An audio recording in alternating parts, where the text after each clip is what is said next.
So, makita kita, suntukin kita eh. Buang ka.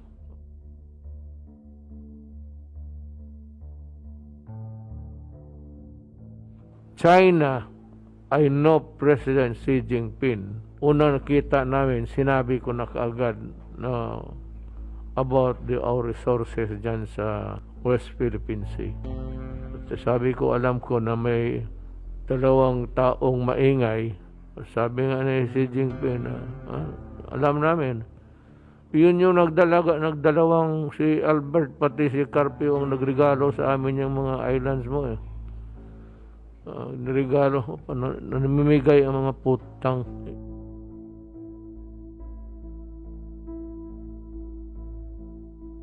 Tapos you have the temerity to blame anybody for your, in diplomatic term, fupa.